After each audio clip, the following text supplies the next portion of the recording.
advogado atrapalhado, estacionado na minha ferida. Pensa que manda, mas não desanda. É um otário que não sai do armário. É prepotente, é um demente, e tá na cara que é um puta de um fiado. Estou com minha bota, ignorante, biqueira de aço escovado. Com ela então que eu vou chutando o saco de alguém. Chutando o saco de alguém. Chutando o saco de quem ousara vir pra essa briga. Ousara vir pra essa briga. Ousara vir pra essa briga. Chutando o saco de alguém. Ousara vir pra essa briga. Chutando o saco de alguém. O céu.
Aí na época eu tava tocando com Rock Memory, uma banda que existe até hoje lá em São Paulo, que gosto muito do Fábio.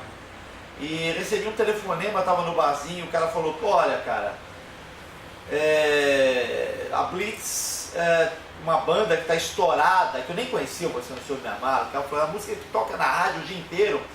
E na época esse meu amigo tava começando a empresariar eles.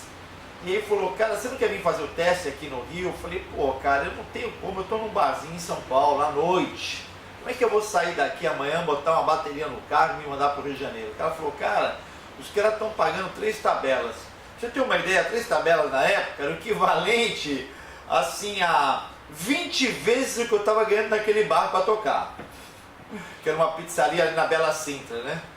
E aí eu falei, caramba, cara, mas não vou, e aí eu fiquei com aquilo na cabeça, porque eu fiquei tocando, né? Porque era aqueles intervalos, toca 50 para 10, toca 50 para 10.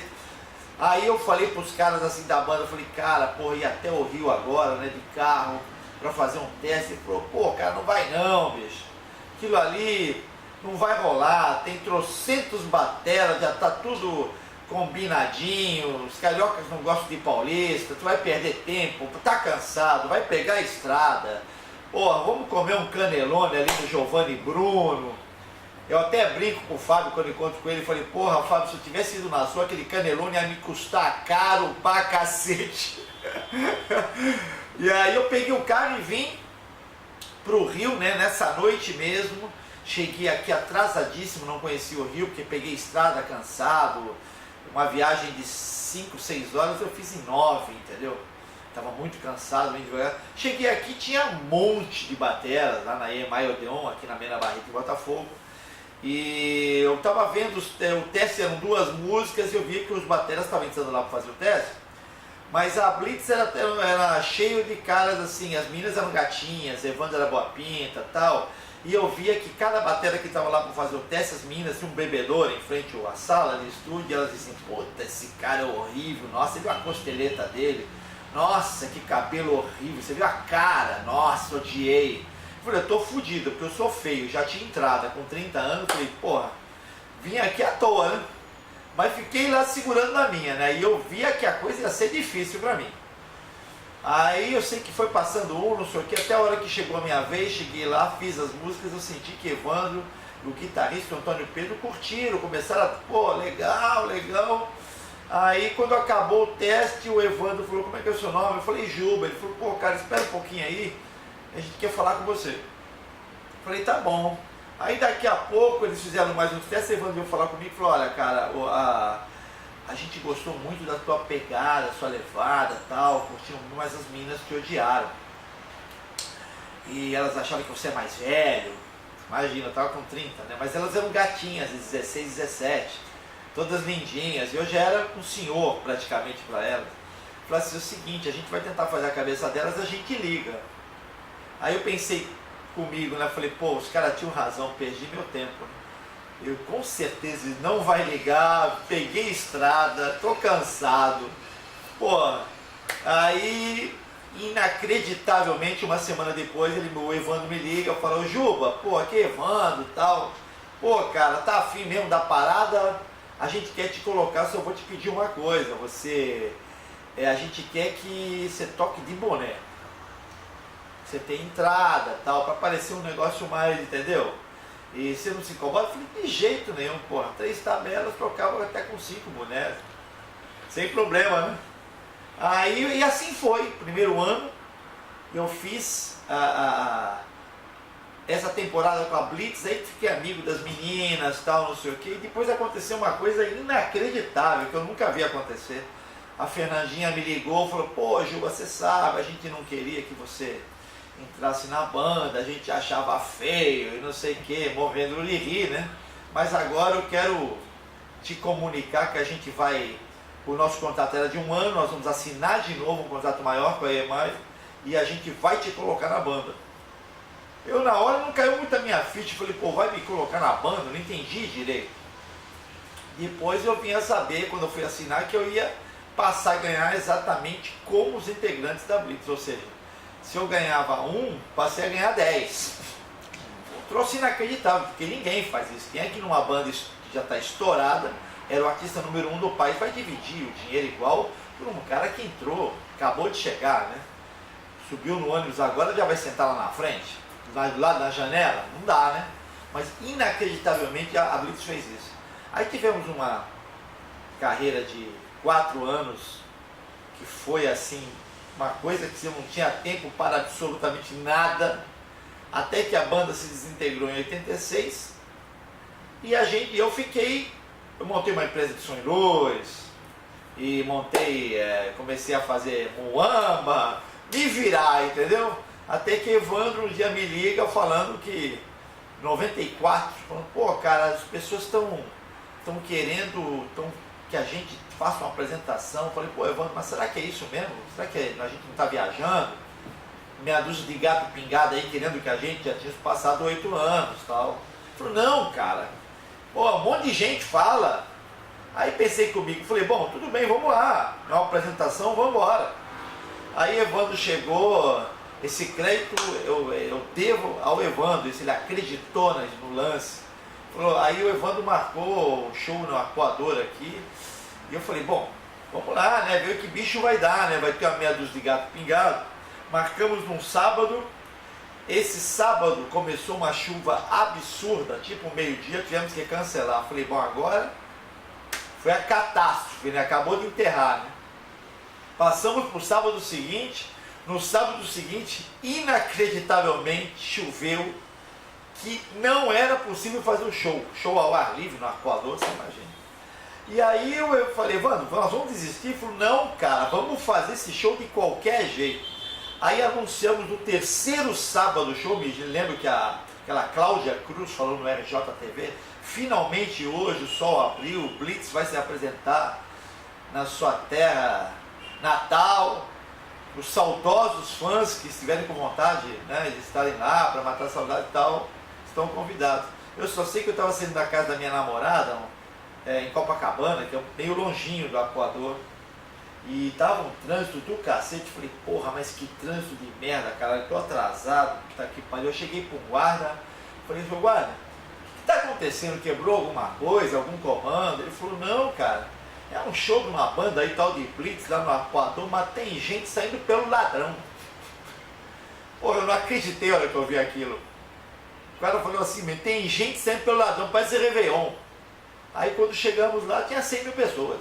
O que aconteceu foi que eu estava gravando um disco em Londres com uma banda chamada Everyone Involved. Eu era tipo músico convidado, né? Eu tocava flauta, na verdade a guitarra que tocava comigo na cidade em Oxford. O guitarrista foi convidado para participar e eu fui de carona com ele para Londres para ver o que ia acontecer. E eles falaram, não, poxa, já tem 26 integrantes essa banda, então mais um, está muito bem-vindo. E como eu tocava flauta, eu comecei a gravar com eles esse disco. E durante a gravação do disco, isso foi em junho, se não me engano, de 72, apareceram no estúdio uns amigos brasileiros do guitarrista. Lucinda Turnbull, que tinha pai inglês e já tinha feito uma banda em Londres com o Michael Klein, esse guitarrista, e chamada The Solid British Hat Band. Eu acho que ela fez, numa época que ela estava morando em Londres, era uma banda que fazia música para estrangeiros aprendendo inglês. Então eram musiquinhos para ilustrar como se deve usar o inglês, enfim.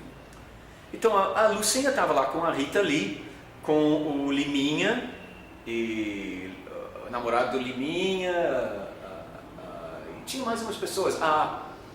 Nesse grupo que foi lá também a Susana Werneck, cineasta. É isso, Susana Werneck? Não, Susana Werneck não, é o que fez o Cazuza, o filme do Cazuza, eu esqueci o nome dela agora. Mas enfim. E eles foram no estúdio e o Liminha até participou. Mais um, que barato, toco uma guitarra aqui. Então, aos poucos eu fiquei meio fascinado com esses brasileiros tão musicais, né? Porque o Liminha tocava melhor que todos nós juntos, né? Ele tinha uns 20 anos. E eu fiquei muito amigo deles, né? Gostei dessa coisa exótica. Eles não, a Rita falava inglês, mas o Liminha não. E o nosso roadie, Martin Hyde, tinha a van, né? E numa fim de semana que a gente não estava gravando, a gente botou todo mundo na van e fomos para País de Gales fazer uma visita, mostrar. O Martin era galês e queria mostrar o país dele, né? Para os brasileiros. Aí lá fomos nós, e no topo de uma montanha eu puxei a flauta, comecei a tocar, assim como eu fazia nas florestas e tudo assim, levava minha flauta para todo lugar. E o Liminha virou para mim e falou assim, puxa, Richie, você devia ir para o Brasil tocar com a gente. Aparece lá em casa quando você for para o Brasil, né? Aí eu em inglês, né, achava, nossa, esse é um convite. Eu vou lá, eu vou. E eu ia fazer 21 anos e uma tia minha, tia de crisma, né? Não sei como se diz isso, madrinha de crisma, né? Amiga da minha mãe, me deu umas ações no Marks & Spencer, que é uma grande loja de departamentos. Pela primeira vez desde que eu tinha saído da faculdade, eu estava com dinheiro no bolso e falei assim, claro, vou comprar uma passagem para o Brasil, vou lá visitar meus amigos.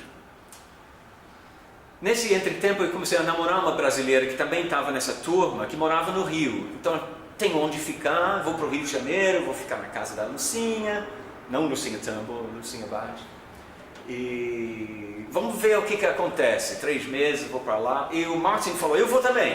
Não sabia falar português, algumas poucas palavras, mas na música você não precisa disso para se fazer entender, né? Quando você está trabalhando com músicos, a música é a língua universal de todos. Mas eu aprendi o português razoavelmente rapidamente, principalmente dormindo no sofá da casa do Fábio Gasparini e ligando o Vila Sésamo de manhã com a Sônia Braga apresentando, ainda em preto e branco, e eu fui lá aprendendo do Beabá, do Beto e Enio. Foi ali que eu comecei a esboçar o português, né? E os comerciais, né? Mister, o cigarro para... Não, como que era? Minister, para quem sabe o que quer. Eu falei, poxa, essa frase cheia de que deve ser... Eu não sabia o que queria dizer, mas eu comecei decorando frases que eu via repetidas nos comerciais. E lá se foi indo. No final de 73 ou no começo de 74, a banda, já estava uma certa tensão na banda, tivemos um desentendimento grande, eu não me lembro por causa de quê, e eu vim embora para o Rio de Janeiro com a Leda, né, minha mulher. Aí passei anos e anos e anos dando aula de inglês aqui, e tocando em bandas de tarde, né? Eu era professor de inglês de 6 horas da manhã até meio-dia. A partir de meio-dia ele era roqueiro, ele ensaiava, fazia shows, não sei o quê. Era curioso porque em determinado momento, em 83, já alguns anos depois, e depois de gravar A Menina Veneno, eu ainda dava aulas numa escola de idiomas em Ipanema, e eu me lembro que acordava às 5 da manhã, às 6 horas da manhã, ia lá para a escola, e ao meio-dia descia, já tinha uma turminha esperando o popstar descer da escola, e aí me tornava o Richie, né? Assim, até a gravadora dizer, olha, nós temos que trabalhar essa música, você vai ter que ir para Salvador, não vai dar mais para você segurar as aulas de inglês, dá para você se profissionalizar, pelo menos, né? Virar músico profissional. Aí que eu parei de dar aula de inglês e tudo começou a acontecer. Mas nesse período de 10 anos, entre 73 e 83, quando eu tive meu sucesso, dei muita aula para pessoas conhecidas do meio, Egberto Gismonti, Paulo Moura, Gal Costa, Natália do Vale, um monte de gente. Não só nessa escola, mas particularmente, né? Eu trocava minhas aulas de inglês por aulas de música, como no caso do Paulo e o Egberto. Eles me davam aulas de música, em troca, né? A gente tinha pouca grana, na verdade. Eu vivi muitos anos na base de queijo quente e mingau de aveia. Eu ia a Leda, assim, morando em Ipanema, num lugar invejável, quase no ponto 6, quase no Arpoador ali, praia era logo ali, mas um kitnet minúsculo e com os recursos muito limitados. Ela ainda estudando na faculdade e tudo mais, então o dinheiro que eu ganhava com aulas era o que pagava nossas despesas. E eu ensaiava com várias bandas. Eu comecei com Soma, que era uma banda de jazz rock, Bruce Henry tocava baixo, Alírio Lima depois foi trabalhar no Weather Report, era nosso percussionista, Tomás Improta no piano, e era meio jazz rock instrumental. Ainda não cantava, ainda tocando flauta. Depois o Barco do Sol também foi onde eu conheci o Egberto, que era o nosso padrinho, né? Eu não sei se ele é parente, mas muito próximo da família Carneiro, que era o Geraldo Carneiro, o poeta, né? E o Nando Carneiro, o meu irmão dele, era o principal violonista da banda. Jaquinho Morelenbaum tocava cello, todos nós com 20 e poucos anos, música instrumental bem brazuca, partituras, aquela coisa que eu não estava muito assim, confortável com aquilo, mas eu aprendi muita coisa. Voltei a ler a música, coisa que eu não fazia há muito tempo, né? Eu tinha alguma noção, mas ainda não leio música muito bem, mas na Barca do Sol eu aprendi, eu tive um bom aprendizado de música brasileira. De certo modo, a EMI atirou no que viu e acertou no que não viu, né? Ou seja, ali dentro não estava se acompanhando muito bem essa história do surgimento do rock nacional, né? A EMI não tinha muito conhecimento disso, as pessoas que estavam ali no departamento artístico não tinham essa clareza, mas gostaram daquele trabalho, que foi bacana, ou seja, enxergaram um potencial em algo que, mesmo sem saber a dimensão daquela onda ali que estava surgindo no rock and roll, em Rio, São Paulo, etc., Brasília, apostou, né? Só que um dia eu sugeri que eu cantasse. Deixa eu cantar, porque flauta, não sei, é muito complicado, não sou um brilhante improvisador, essas coisas assim. Então eu pedi para cantar, e aí era uma espécie de heresia, né? Um inglês cantando música brasileira, não nem pensar. Eu fui meio que expulso da banda. Eu foi para casa meio cabisbaixo e naquele mesma noite teve uma batida na porta e eram Lulu Santos e Luiz Paulo Simas, guitarrista e tecladista respectivamente do Vimana, que já existia como banda, como outra formação. O Candinho na bateria, o Luiz Paulo, o Fernando Gama e Lulu. E o Lulu falou, poxa, eu estava esperando você sair dessa bosta dessa banda para vir tocar com a gente. Eu vi seu show de Escala d'Ácida, fizemos um show aqui no Rio em 72 e desde então eu estou esperando você se liberar para eu te chamar para cantar com a gente. Bom, foi um sonho realizado, né? Porque desde Escala d'Ácida eu não cantava, que é a minha vocação musical, é cantar, né? E só que em Escala d'Ácida eu cantava só em inglês. E no Vimana também comecei cantando em inglês porque eu não sabia escrever letras em português e não sabia o que estava cantando quando os outros membros da banda me apresentavam com letras em português. Fiz algumas coisas em português, comecei a cantar em português, mas principalmente em inglês. Aí me lembrei que o Bernardo Vilhena, que era meu vizinho no Horto, eu tinha visto uma apresentação, uma espécie de exposição que teve sobre rock no Museu de Arte Moderna no ano anterior. E o Bernardo tinha preparado o programa e tinha citações do Jimi Hendrix, do Eric Clapton. Eu falei, poxa, esse cara, além de bom poeta, ele entende de rock. Descobri onde ele morava, bati na porta e falei, oi Bernardo, meu nome é Richie, eu toco numa banda no Vimana, sou inglês, não sei fazer letras em português, queria te convidar para fazer as letras, porque eu confiava mais nele do que dos outros membros da banda, né? O Lulu já fazia letras e tudo mais, mas assim, eu não sei, eu gostava do que Bernardo fazia na Nuvem Cigana, né? Ele tinha um grupo de poetas muito legal. E o Bernardo, foi ali que começou a nossa parceria. Isso foi em 70, deve ter sido o quê? 75 ou 76? 75. E ele começou a escrever letras conosco, assim, a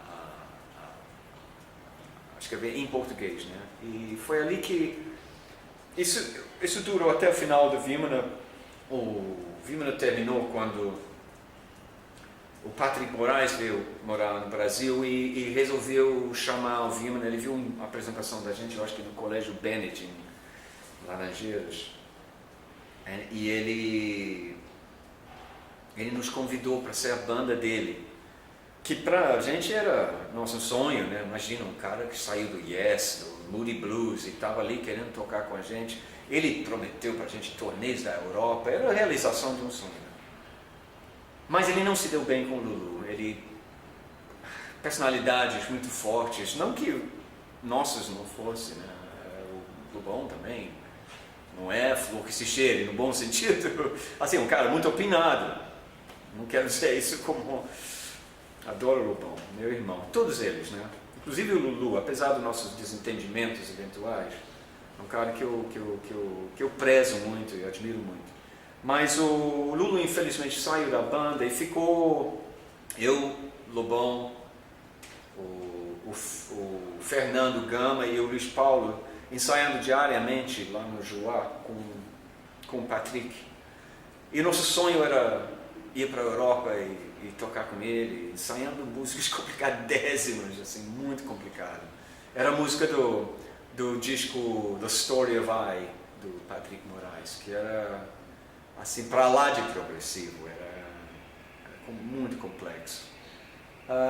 Mas uma aula, né, de música progressiva, nas mãos de uma das pessoas mais capazes nessa área, né? Mas teve um outro desavença, é assim que se fala, quando o Lobão começou a ter um caso com a mulher do Patrick. E aí, já viu, né? Aí nosso sonho desmoronou logo ali. E eu acho que não era para acontecer. Eu acho que o Patrick estava nos enganando o tempo todo. Ele só queria uma banda para ensaiar enquanto ele estava no Brasil e ficou enchendo nossas cabeças adolescentes com esses esses sonhos, né, que talvez não fossem se realizados. Então as coisas eram muito limitadas, né? Então tudo que chegava era eu mesmo que ouvia. Então um belo dia eu recebi isso, no dia seguinte cheguei de manhã na companhia, mais ou menos tranquilo, comecei a ouvir a Legião, quer dizer, comecei a ouvir o Renato. Na verdade, não era Legião, era Renato Russo, voz e violão, né? Então ali tinha música urbana, tinha Faroeste Caboclo, Ainda é Cedo, Por Enquanto, enfim, boa parte do material que viria a compor o primeiro álbum, mas era só o Renato. Cara, acabei de ouvir aquilo, eu fiquei perplexo, né? Liguei de imediato, né? Peguei o telefone, liguei para a casa do Renato em Brasília, falei com a mãe dele, logo depois ele veio ali e pedi para que eles viessem para o Rio. E assim assinamos a Legião ali. Então a história segue a partir daí. Então a EMI, né? Como eu falei lá no início, a EMI atirou no que viu, acertou no que não viu, porque ninguém entendia aquilo ainda como um movimento. Não era uma aposta das companhias por conhecimento, né, da cena que estava surgindo. E posteriormente, né, no nosso caso, eu já à frente do departamento nacional, artístico nacional da EMI, o que acontecia? A gente não tinha grana, né? A gente tinha um cast, é uma grande empresa, mas a EMI não vivia um grande momento. Ela tinha perdido um bom grupo de executivos, primeiro para a Ariola, depois para a CBS, né? Posteriormente Sony. E nós éramos uma terceira turma de executivos, né? Nós éramos jovens, né? Que estavam ali galgando espaço. Eu estava ali com 30 anos, 30 e poucos anos nessa época, e não tinha muito investimento, mas nós tínhamos estúdio, né? Naquela época as companhias tinham estúdio e a EMI tinha um estúdio aqui na Mena Barreto, né? 151, e então a gente teve a oportunidade de abrir as portas desse estúdio, principalmente para as bandas. Por quê? As bandas não custavam caro, né? Elas mesmas que eram seus instrumentistas, seus músicos, etc. Então a gente abria as portas, esse tem talento, isso é legal, vamos gravar, vamos ver como é que vai ficar, etc. E assim a gente foi apostando e foi acertando, né? Não gravamos 50 e acertamos 5. Na verdade, de um modo geral, tudo que a gente gravou deu certo. Paralama, Legião, Zero, Plebe, etc. E também, em paralelo, depois assinamos Marisa Monte, enfim, trouxemos Marina, mas Kiko Zambian, que também era de São Paulo, também veio nesse momento rock nosso aí, né? Pop rock. Enfim, a gente quando começou ali a botar a cabeça para fora, né, naquele boom do rock dos anos 80, tinha um requinte a mais dizer que a gente veio de Brasília, quando na verdade a gente se formou no Rio de Janeiro, né? O Herbert e o Biff falavam mais dessa gênese deles musical, né, de morarem em Brasília e tudo mais, e conhecerem o Renato Russo, e o Herbert já tinha uma guitarra elétrica, aquela turma toda que veio a ser, né, essa geração das bandas de Brasília mesmo, né, Renato Russo, Dinho, aquela turma toda, o Dado, o Bonfá, o Fê, Lemos, enfim, a turma toda lá de Brasília, eram amigos do Bi e do Herbert, e enfim, o pessoal da Plebe Rude, Felipe Seabra, era nanico, levava cachudo de todo mundo, enfim. Isso daí poderia ser um episódio onde a gente falaria horas sobre essa herança de Brasília que o Herbert e o Bi tanto falavam, né, dos Paralamas. Mas a real é apenas essa, a gente se formou no Rio de Janeiro mesmo, quando o Bi Ribeiro, que estudava na Universidade Rural, já era um personagem lá folclórico, porque ele tinha uma variante alemã antigona, assim, e ele tinha um cabelo enorme, o cabelo do Bi parecia um personagem do Star Wars, assim, né? E ali no final de 82 as coisas aconteceram numa velocidade muito grande, porque o Bi e o Herbert, eles me chamaram para vir para o Rio, porque eu morava lá no Rural, eu tinha minha rotina ali, dava aula de inglês numa escola, estudava de dia, dava aula de inglês de noite no colégio lá. E aí fim de semana eu ia direto para o Rio para a gente finalmente ensaiar. E aí que a gente começou a ensaiar mais sério no quarto do apartamento da avó do Bim em Copacabana, da vovó Undina. E a gente todo fim de semana ensaiava, sábado à tarde, aí parava para comer pizza, parava para ir no cinema de noite, ver alguma coisa. Aí domingo a gente ia para a praia e domingo à tarde a gente estava lá para terror da vizinhança, né? E a avó do Bim, nessa época, já tinha seus 80 e poucos anos, ela blindava, né, os meninos, né, os garotos da banda e o neto dela ali. Já vinha PM reclamar, falava, meus netos estão aqui, mas eu não estou me incomodando. E aí, qual a moral do guarda, né? Uma senhora de 80 anos que não se sentia incomodada com a pauleira que a gente estava levando, né? Que a gente ensaiava num quarto, assim, não tinha tratamento acústico, não tinha nada, era uma coisa assim, contra a Convenção de Genebra mesmo, sabe? Ter conseguido botar a nossa música na Rádio Fluminense, né? Depois de fazer um showzinho aqui no Western Club, e gravar a fita demo, enfim, foi acho que o primeiro grande feito, né, dos Paralamas foi a gente conseguir botar a nossa fita demo na Rádio Fluminense. Dali em diante as coisas aconteceram num ritmo mais acelerado ainda. E a gente não imaginava assim, né, que isso tudo poderia acontecer em tão curto tempo. Quando a gente foi fazer um dado interessante quando a gente foi fazer a nossa prova para a Ordem dos Músicos, aqui no Rio, para poder fazer a apresentação no Western Club, na tal apresentação, a gente estava na fila de espera, na Ordem dos Músicos, lá no centro da cidade, aquela coisa antiga, parecia que a gente estava numa repartição da Rússia, do Stalin, assim, tudo meio deprê, assim. E a gente estava ali na sala de espera, a gente tinha ensaiado 3 músicas para tocar, e o Herbert nem cantou, a gente foi lá pegar só a carteira de músico prático, né? Então a gente ensaiou Dudu Dadadá, do Police, a gente ensaiou uma música do Robertinho de Recife, chamada Seja o Meu Céu, e tocamos um instrumentalzinho bem tosco de Folhas de Outono, né? Autumn Leaves, né? E aí, antes da gente entrar, na nossa frente na fila estava o pessoal do Kid de Abelha, o Leone, a Paula Toller, o Jorge Rael, o Beni, que era o baterista na época, compositor de alguns dos grandes sucessos do Kid de Abelha também.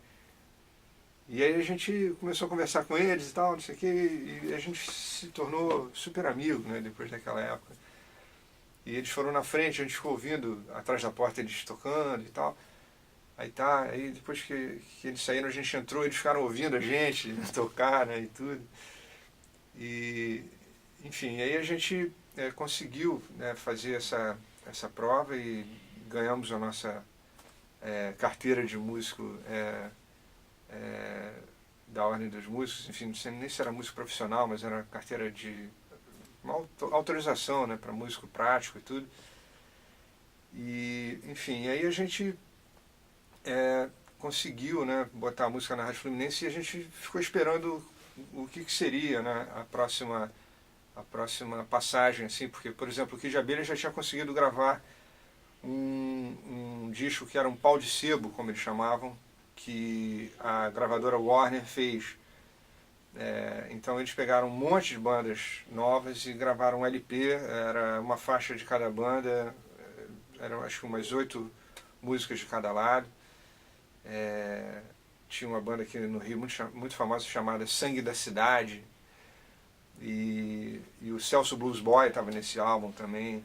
Mas em 82 eu apresentei esse trabalho, eu estava dando aulas de inglês para o Liminha, que já tinha se mudado de São Paulo para o Rio de Janeiro, e lá ia eu para a casa dele, aqui perto, atrás do Jardim Botânico aqui. Ele estava indo para Los Angeles e precisava falar inglês, ele não falava, né? Então eu dei aulas de inglês para o Liminha. E um dia eu cheguei lá na aula de manhã cedo e eu disse para o Liminha: olha, poxa, depois da aula eu quero te mostrar uma música que eu fiz ontem com o Bernardo, assim, a gente fez em 20 minutos. Aí o Liminha, sendo o Liminha, falou: não, eu quero ouvir agora, né? Assim. Aí eu mostrei a música, era Menina Veneno.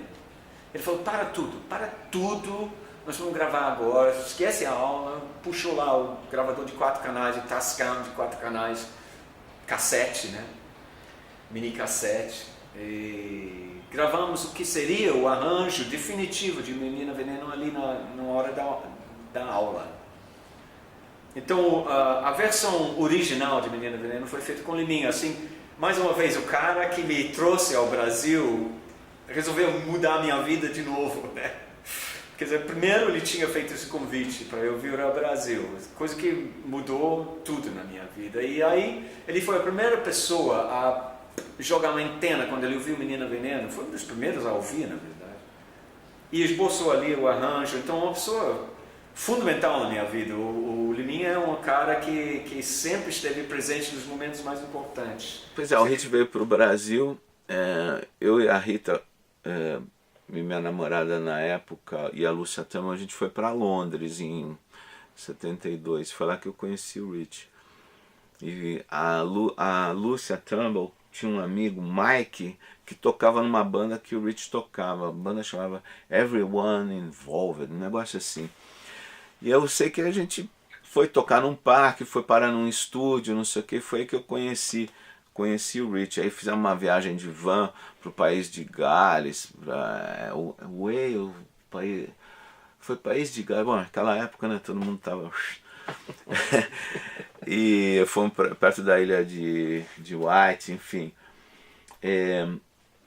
Eu sei que aí eu conheci o Rich ali e a gente falou para ele, pô, vai lá pro Brasil, não sei o que, sabe, aquela coisa de convite de maluco, aparece lá para tocar com a gente. E aí o Rich veio ele e o Martin, que era um amigo. E só que, sei lá, ele conta isso. Eu acho que foi a Rita que falou, pô, vai lá tocar com a gente, era tocar com os Mutantes. E a gente estava tocando no Festival Internacional da Canção, eu acho, uma música, Mande um Abraço pra Velha, que a gente uma música minha até, em parceria com eles. E o Rich, assim, esperando na hora do soundcheck, perguntando assim, bom, que horas que eu entro aí? Que horas que eu toco? Aí o Arnaldo vira e fala, tocar? Como assim? Não era. Então, aí o Rich foi morar em São Paulo. E ele fez um grupo que chamava Escaladácida com os caras de lá. E a gente ficou, né, meio próximo, assim. Depois eu mudei para o Rio. E ele mudou para o Rio também. E acho que ele estava dando aula no Berlitz de inglês. E aí, um belo dia, ele mostrou o Menina Veneno para mim. Mostrou algumas músicas. Eu adorei. E eu tinha um gravador, um TEAC de 4 canais, cassete. Primeiro porta-estúdio que saiu. E ele foi na minha casa e eu resolvi gravar aquilo, eram 4 canais em cassete. E fizemos uma pré-produção toda ali.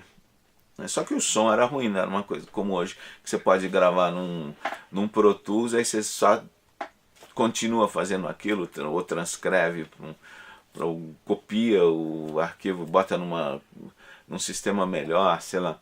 Mas aquilo ali não dava para ser aproveitado pela qualidade que era. Mas a gente aproveitou assim todo o arranjo, sabe? Toda a programação de bateria que eu tinha feito numa DMX.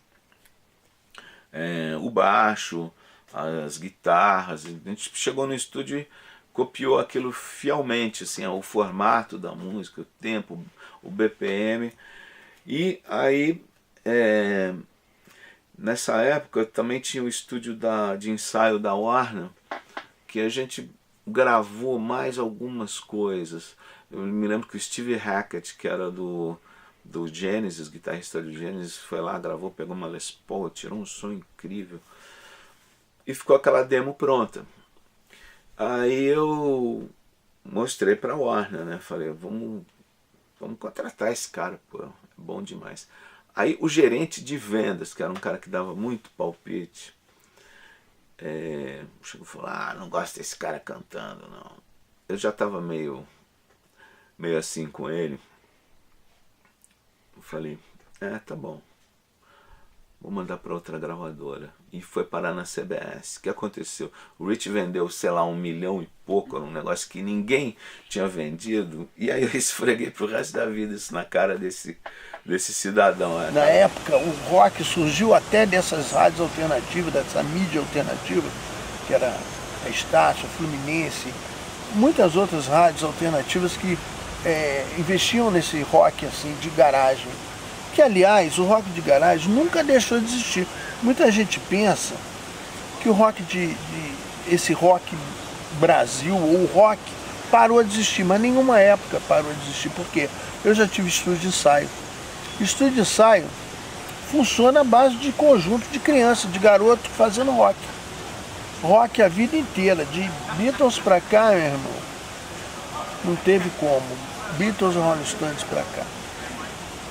Aí eu também pensava nessa época, quando eu fiz o Dr. Silvano, que eu ia fazer aquele negócio, ia durar um tempo.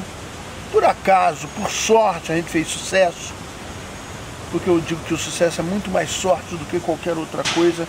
A gente estava na hora certa, na mesa do diretor da gravadora, quando ele pegou uma fita nossa, botou e precisava de uma banda de rock carioca daquele jeito. A gente entrou num disco que naquela época era muito comum fazer. Eles faziam pau de sebo. O pau de sebo era um tipo de disco que botavam vários conjuntos para ver quem dava bem. E nesse disco, inclusive, a gente entrou na CBS na época, hoje Sony. Era o disco que tinha o RPM. Esse disco que era mais para lançar o RPM. A gente entrou nele de sobra assim. E meio de bucha no disco, e deu certo, porque a música começou a tocar na rádio espontaneamente. A gente já era Dr. Silvano, a partir daquela fita que a gente botou na rádio, numa rádio alternativa, tem uma boa aceitação, os shows eram bem recebidos. Aí eu pensava em trabalhar só uns 5, 10 anos, a partir de um determinado sucesso, ainda não estávamos na crise.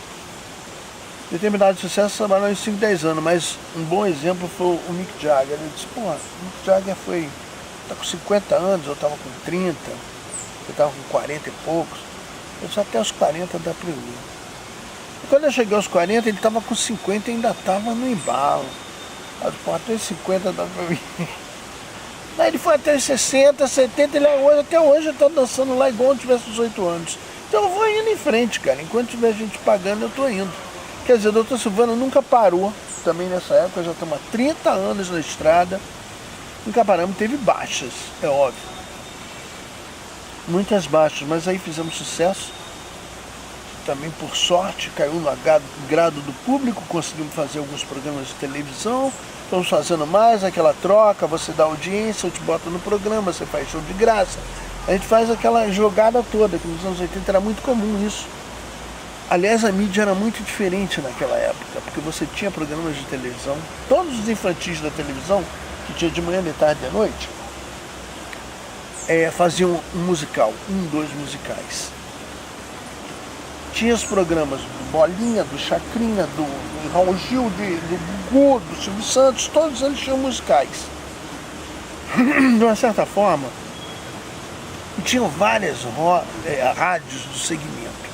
Rádio de segmento rock, rádio de segmento de forró, de brega, mas tinham várias de rock. Então era mais fácil você chegar ao público, era mais fácil o público te conhecer. Eu já me peguei na televisão na época de sucesso em 3 canais. Estava no Chacrinha, no Bolinha, no Raul Gil, no Gugu. No fim de semana eu estava com todo mundo, e fora os infantis, que tinha a Mara, a Mariana, a Xuxa, o Sérgio Malandro, todo mundo apresentava musicais no programa. Então, quer dizer, era mais fácil para a geração. Hoje é até uma coisa muito mais difícil, porque está ruim de você chegar. São pouquíssimos programas que te dão abertura, eles preferem a audiência com sucesso. Ninguém procura fazer o sucesso. Antigamente as rádios procuravam fazer sucesso. Tanto é que eu tive algumas músicas estouradas. Eu tive o EO, que foi a primeira música lançada, que é no gosto do público. Tocava muito, aí a gravadora resolveu investir na gente. Aí veio o Serão Extra, que na época parou na censura antes de ir para o sucesso. Parou na censura do Serão Extra, por causa do duplo sentido. Mas logo que foi liberada, foi um sucesso nacional também, a gente era primeiro lugar de norte a sul. Não ganhamos dinheiro não, porque a gente não sabia ganhar dinheiro, mas isso não foi problema. O que acontece é o seguinte, eu tenho a maldição do rock. Sempre na minha vez não pode tocar aquele rock. Porque antes da gente, a geração anterior, que é Mutantes, Terço, que eles são bem mais velhos que a gente, e o rock era totalmente maldito. Então tinha assim, o Mutante, que era uma coisa que conseguia fazer a coisa que ninguém conseguia fazer. Além do Serginho ser um grande cantor, um grande guitarrista, então tocar um absurdo de guitarra, porque ele é um dos caras que eu mais gostava tocando, e eles conseguiram montar uma estrutura mesmo, porque eles são muito inteligentes e têm uma capacidade muito grande, a mais do que todo mundo, entendeu? Então eles conseguiam ter os Mutantes, e os Mutantes, com Cláudio César Dias Batista, montavam uns equipamentos malucos, que eles faziam torres de caixa, e o som do Mutantes era um negócio de louco. O Terço também conseguia ter um som legal, mas a estrutura não era deles. O Mutante não, eles tinham uma parnafenália e era um som, amigo, o negócio de cair a casa. Eu acho que, tá arriscado até hoje eu ver show por aí com todo esse equipamento e o som dos caras daquela época ser melhor, entendeu? Então, tinha o Mutante, entendeu? Agora, o rock tinha o Made que eu gostava.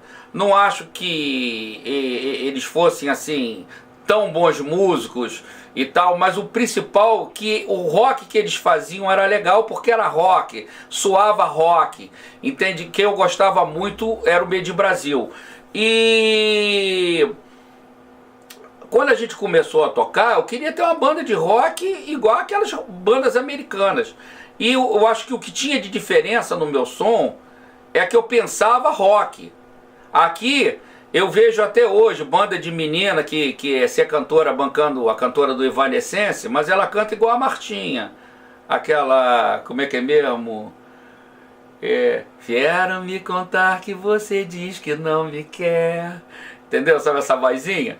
Então canta, cabelão, banda é heavy metal pra caramba, e na hora de cantar, canta igual, não canta igual a cantora do Evanescence, que canta lá em cima, é uma arrasa ela cantando.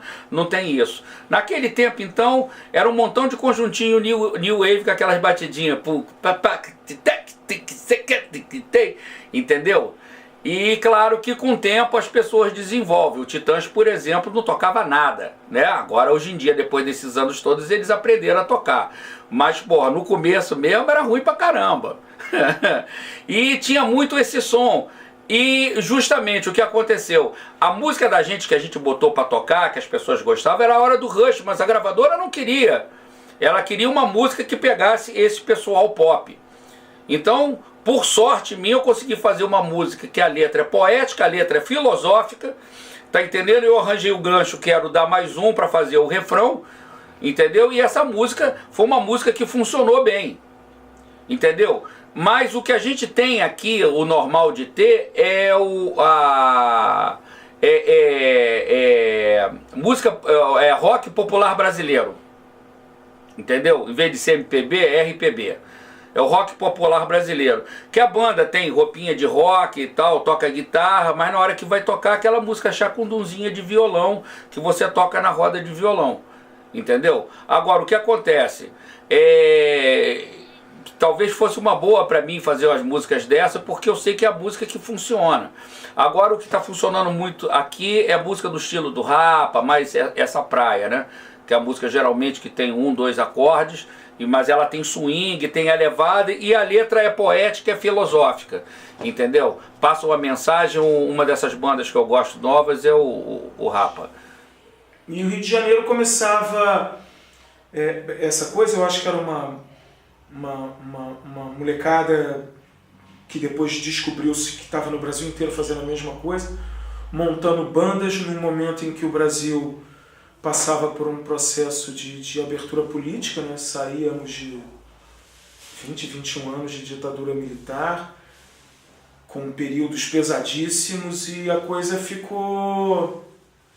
começou a abrir, coincidentemente, sem nenhum movimento em si, assim,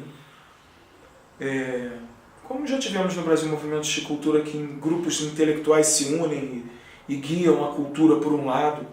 Não era isso, era todo mundo ao mesmo tempo fazendo uma bagunça, digamos assim. E o Rio de Janeiro começa a surgir na Zona Sul, onde eu fui criado, alguns bares e bandas de rock começam a proliferar na cidade. Ainda vem junto o surgimento do Circo Voador, ainda no Arpoador, né? É uma fase que eu pessoalmente não vivi. Eu pego o circo e o Ojeriza, na verdade, no início, quando ele já está ali na sua primeira formação, né? na sua primeira vida na Lapa, no Rio de Janeiro, centro da cidade. E era isso. O rock era muito diferente de hoje em dia, né? Hoje eles é uma banda que surge e o nosso objetivo na vida era tocar num lugar chamado Western Club, uma casa no Humaitá, perto de onde eu moro aqui. Eu aponto para lá porque é nessa direção que ele está. E onde hoje é uma Casa do Mago, é um centro de umbanda, onde fazem rezas, é cheio de santos, é cercado de arame farpado. Evangélicos passam na frente dessa casa se benzendo. E era o lugar que o Ojeriza tinha o sonho de tocar, cara.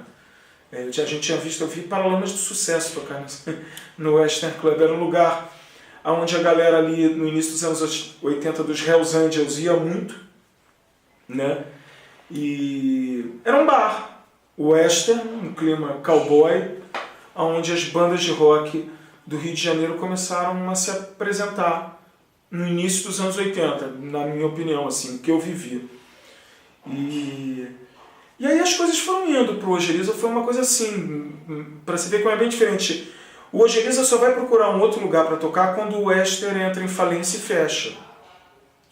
Aí a gente passa a tocar num bar chamado Larry B, em Copacabana, onde eu vi Legião Urbana, com o Renato ainda no baixo, um dos primeiros shows, se não o primeiro show da Legião no Rio de Janeiro. Isso é 83, 84. E na verdade começam a proliferar casas no Rio de Janeiro, né? Desses bares e de um circo voador. O Morro da Urca, no Pão de Açúcar, que é um lugar belíssimo, abre o que era uma discoteca nos anos 70 e vira uma casa de show, né? Com um projeto do Nelson Mota, no Edes Cariocas. Porra, era genial. E começa aquela febre ali de danceterias na cidade, que abriram Zona Sul, Zona Norte, Zona Oeste, e eram casas bacanas, onde você ia e tinha uma noite sempre cheia, com discotecário ainda, na época, não chamava de DJ, creio eu. Eram discotecários que tocavam a noite inteira e as pessoas iam, meia-noite tinha um show, 2 horas da manhã tinha outro, e as bandas tinham a oportunidade de tocar, e nessas casas era legal que você recebia um cachezinho, né? Então você não precisava nem se preocupar muito com divulgação da coisa, porque era quando você tocava em barzinho, você rachava uma bilheteria com a casa, né? E esses cachês, eu me lembro do Ojeriza durante anos. Aí o Ojeriza já era uma banda que eu poderia dizer realmente profissional, né? de categoria, né? Digamos assim, com uma banda ensaiada, com as coisas tocadas, um bom equipamento, um razoável equipamento. Ali a gente vai chegando no meio da década de 80. No Rio, em particular, foi o Circo Voador e principalmente assim, eu acho que a Rádio Fluminense, que era uma rádio, né, que se autodenominava assim, Rádio Maldita, porque era uma rádio que tocava demos, né, fitas de bandas que não tinham gravadora, não tinham nada, e acabou abrindo estimulando a galera. Então tinha onde levar uma fita com uma música para tocar na rádio, tinha um lugar para tocar onde as pessoas estavam indo, né? Então começou a rolar um movimento. Aqui no Rio, do que eu me lembro, foi assim. E aí depois teve o Morro da Urca, que você mesmo citou aqui na conversa em off, e que foi um lugar também bastante importante, mas aí já era uma coisa mais de quem já tinha começado a criar um público, mas o Circo Voador não, era um lugar bem aberto assim, a tudo que estava tocando. Então a gente tinha uma noite que chamava, acho que, não sei se era Rock Voador, mas que tocavam 3 ou 4, né, na mesma noite, e às vezes colocavam uma pessoa, no nosso caso eu lembro que a gente tocou numa noite com o Jardim Macalé, que já era um cara conhecido, mas era um cara que vinha mais ou menos da MPB, mas era uma MPB maldita, né, com o pé na atitude rock and roll e tal. Então tinha essa história assim, de botar um monte de gente, e nisso foram abrindo espaço para, na nossa noite mesmo tinha Celso Blues Boy também, que era um cara que já vinha dos anos 70, mas era tudo meio uma coisa meio underground assim, né? E que o circo colocou assim num lugar com mais visibilidade e tal, e que mais gente ia, e acho que essa sinergia fazia com que o circo tivesse sempre cheio, né?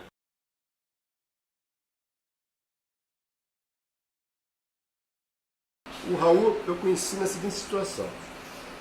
Eu gravei umas músicas minhas, o Sérgio Carvalho, que é irmão do Dade, baixista da Cor do Som. O Sérgio nessa época já estava trabalhando como produtor na Philips, que era Fonogram na época, né? Hoje é Universal Music, né?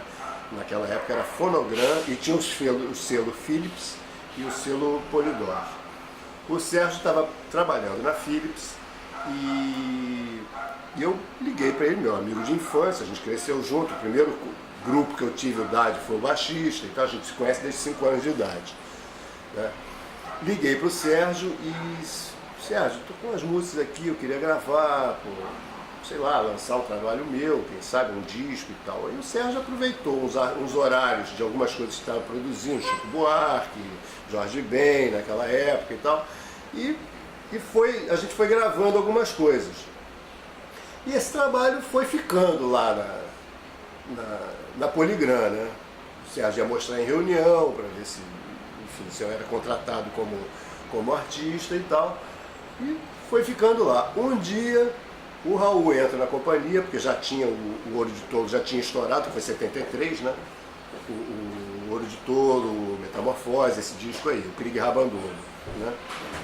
O Raul entra e ouve a música e diz: pô, Serginho, que é isso aí? Aí o Sérgio: pô, Raul, isso aqui é um amigo meu de infância que eu estou produzindo, o cara é um super guitarrista, toca desde pequeno, começou a tocar com 10 anos. Cara, isso é muito bom. Porra, eu quero conhecer esse cara, porra. Aí o Sérgio me levou na casa do Raul aqui em Ipanema, quando ele morava aqui.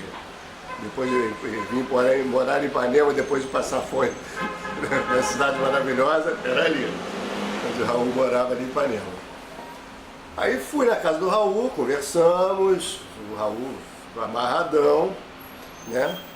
E falou: cara, eu já comecei a gravar o Guita, já tem algumas coisas gravadas do Guita, mas o que faltar do disco, eu quero que você grave comigo. Aí conheci o Raul nessa situação. O Sérgio me levou lá, conversamos, né, trocamos muitas ideias, falei da minha vontade de tocar pedal steel guitar. Eu fui o primeiro músico a tocar nesse instrumento aqui no Brasil, né? Estava chegando o meu, inclusive, a primeira gravação inclusive que eu usei foi o SOS, né? Eu usei o Steel. E a história do Raul começou assim. O Erasmo foi em 75, quando o Guti Carvalho, que é um primo do Sérgio, também era produtor da Philips, da Polydor. Os dois eram da Fonogram, o Sérgio era da Philips e o Guti era da Polydor. O Guti me chamou para gravar com o Erasmo o Vida Blue. Vida Blue era uma música que ia ser a abertura da novela Rock Santeiro, mas a versão de 75 que foi censurada. Não sei se você pegou isso, ou se você soube disso. Teve uma novela na Globo chamada Rock Santeiro. E no Rio de Janeiro, o curioso é o seguinte: bandas se formaram querendo imitar os seus ídolos, que eram os Beatles, eram Se a gente for contar a história de várias bandas de rock daquela época, quase todas vão contar que o começo foi por influência do John, do Paul, do Jorge e do Ringo. E aqui no Rio de Janeiro, na zona sul da cidade, algumas bandas despontaram. Eram as bandas, assim, digamos, muito atuantes nos clubes, que atraíam um público jovem muito grande para as apresentações delas, que eram The Bubbles, mais tarde virou a Bolha, e os Analphabeatles. Existiam dezenas de outras, mas essas eram as mais, assim, que o público gostava, eram as melhores, tinham o mesmo empresário, curiosamente, e tomavam conta da cena nos clubes, né? Porque as bandas tocavam onde naquela época? Tocavam em clubes, tocavam eventualmente num auditório de colégio. Quer dizer, você ainda não tinha banda tocando em teatro, na verdade, em sala de teatro. Então o mercado para essas bandas era esse mercado de clube. Eu tocava aqui no Rio no Caiçaras, tocava na Paissandu, tocava num boliche 300, em pequenas boates eventualmente, em Copacabana algumas bandas, tipo Brazilian Beatles, começaram a penetrar naquela seara dominada ainda pela bossa nova, né? As boates noturnas ainda tocavam muito ainda de bandas, de trios, de bossa nova e tal, mas aí com o advento dos Beatles e do rock, eles começaram a penetrar nesse espaço antes dominado pelo pessoal da bossa nova. A primeira música que eu tirei no baixo foi You Can't Do That. Não tinha nenhum baixo, na verdade era um violão que eu tirei as 2 cordas mais agudas, fiquei só com as 4 cordas mais graves. Foi assim que eu comecei essa carreira de músico roqueiro, como sou chamado até hoje, né? Dali eu fui tocar numa banda em Laranjeiras, ali na Praça São Salvador, chamada Easy Going Five. Era uma banda muito boa, mas logo depois o Renato me chamou para fazer parte do The Bubbles. Eu entrei para o The Bubbles, acho que foi em 68, e logo depois o The Bubbles, que já era uma banda muito boa, ficou mais legal ainda com a entrada do Pedrinho Lima e do Gustavo Schroeter.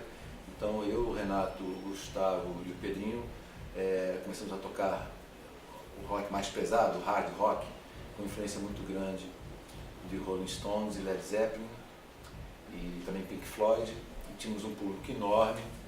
Fomos convidados então pelo Jardim Macalé para tocar com a Gal Costa. Tocamos com a Gal uma temporada no Sucata, o show era dirigido pelo Macalé e pelo Hélio de Sica. Foi uma época artisticamente muito importante, que eu era muito jovem e aprendi muitas coisas com essas pessoas geniais, que nem o Macalé, a Gal e o Hélio de Sica, e tinha o Naná Vasconcelos também, tinha o Márcio Montalvão no trompete. Para mim foi um aprendizado muito grande, mas a repressão no Brasil, logo depois, então, a gente foi para a Ilha de White. Fiz um show com a Gal Costa em Lisboa, junto com The Bubbles, e fui ver o segundo festival da Ilha de White, onde eu tive a chance de ver o Jimi Hendrix, o Doors, The Who e várias outras grandes bandas do rock americano e do rock inglês. E dali, quando a gente voltou para o Brasil, eu forcei uma barra para mudar o nome do The Bubbles para A Bolha. Então nós começamos a compor em português. Depois de um certo tempo eu fiquei de saco cheio, porque a propaganda no Brasil era muito grande, quem tinha cabelo grande, quem fumava maconha era quase acusado de terrorista, a repressão era muito grande, o governo brasileiro tinha um lema: Brasil, ame ou deixe. Então eu vendi meu equipamento, peguei uma grana que eu tinha ganho nos shows que a gente fazia, porque a Bolha era muito popular no Rio de Janeiro, a gente fazia muitos shows, não só na Zona Sul, mas como também no subúrbio.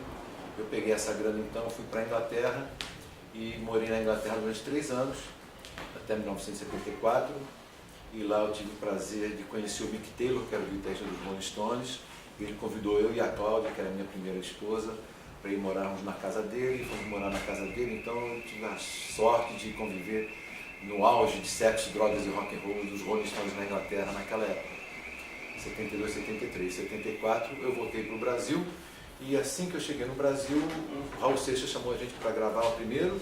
Eu tinha vindo passar umas férias em 74, a gente gravou 4 músicas com o Raul, A Bolha, né?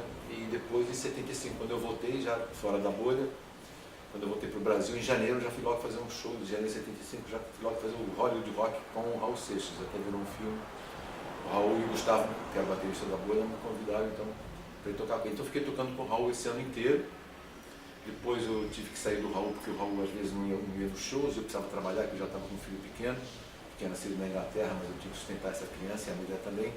Comecei a tocar com vários artistas, como Jorge Maltner, Luiz Melodia, até que o Gilberto Gil me chamou para fazer parte dos Doces Bárbaros.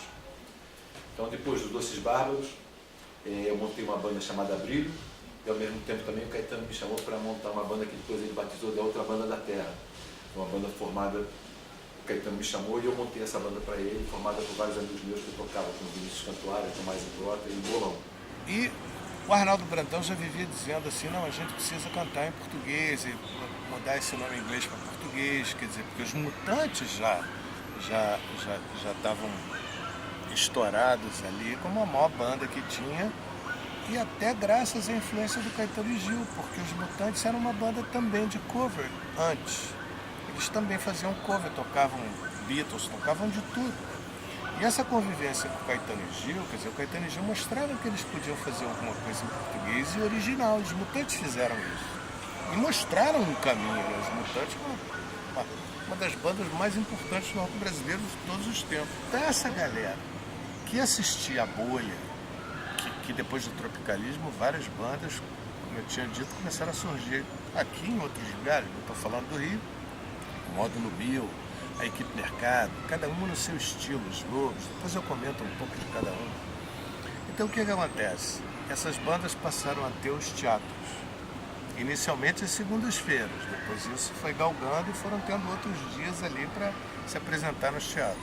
Teve um anúncio que a gente voltaria a tocar num clube em Niterói, no Tamoio de São Gonçalo.